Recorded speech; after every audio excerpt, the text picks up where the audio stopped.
من کتێب بۆ ناخوێنەوە زانیاریەکانم لەبیر بمێنێ. لەحین لەوەی کەسێ بڵێ ئەی چۆن من کتێب بۆیە ئەخوێنمەوە ئەزانم خوێندنەوەی ئەم کتێبە مستەوای من ئەگۆڕێ، بیرکردنەوەی من ئەگۆڕێ. خۆ مەرج نییە من زانیاریەکانی و کتێبم بیر بمێنێ.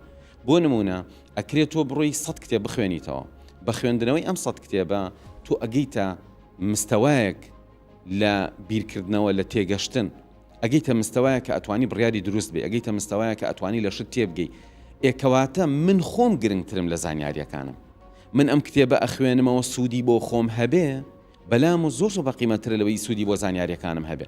زانیاری زۆرە، یعنی ئەمڕۆ زۆرترین شت کە ئەکرێت تۆ لە مۆبایلەکە تۆ بە ئاسانی بێتە بەردەست زانیاریە. یعنی ئێستاکە تۆ ئەتوانی بە ئاسانی سێرچ بکەیت، تۆ ئەتوانی بە ئاسانی زیرەکی دەستکرد بەکاربێنی. ئامانجەکە ئەوە نییە زانیاری بدۆزینەوە لە بەریکین. ئامانجەکە ئەوەیە کە ئێمە شتانێک فێر ببین جێبەجێ بکەین. ئەگەر ئەوە نەبێ، یعنی تۆ ئەبیتە مۆبایلێک، تۆ ئەبیتە کۆمپیوتەرێک. باوەڕ ناکەم ئەمە ئەگەر ئینسانێ بێنین دنیای شت بزانێ ئیتر ئەمە نرخێکی باش بدا بە خۆی و بە کۆمەڵگا. تۆ گرنگترین شت ئەوەی کە تۆ ئامانجخواز بی، هەدەفێکت هەیە و تۆ ئەتێ بگەی بۆ هەدەفە. زۆر جار تۆ خۆت پێگەێنی بۆی بگەی بە هەدەفەکەت، بەڵام خەڵک وا ناکە. خەڵک ئەچێ بۆی بگا بە هەدەفەکەی، ئەوە شەهادەکی زیادکە، پارەکەی زیادکە، زانیاریەکەی زیادکە، ئەوەی لەبیری نییە خۆیەتی.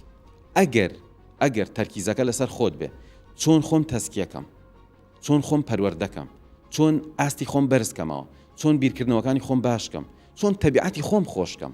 مامۆستا عیسا گرنگترین شت تۆ لە ژیانە وەری ئەگری ئەزمونە.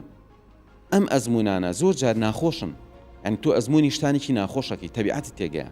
تۆ ئەگەر لە پیریشە تەبیعەتی خۆش بێ ژیانە خۆشە، لە گەنجیە لەو چەک کەسێ بڵێت تەبیعەت چییە؟ بۆ نمونە هیوا هەیە بە ئاسانی بێتاقەت نابێ، هیوایە بە ئاسانی تووڕە نابێ، هیوا هەیە تۆ بە هەر جۆرە هەڵسوکەوتی لەگەڵاکەی هەڵسوکەوتێکی جوان لەگەڵاکە.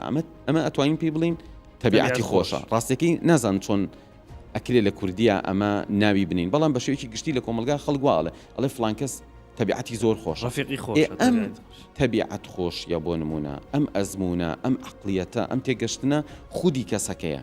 بۆیە ئەبێ بزانین بۆ ئەوەی خۆمان باش بین، خۆمان مستەوانمان بەرز بێتەوە، ئێمە کتێب ئەخوێنینەوە، ئێمە گوێ ئەگرین، ئێمە ئەمانەوە فێر بین، نەک لەبەر خودی زانیاری و شەهادە و ئەو بابەتانی کە هەیە.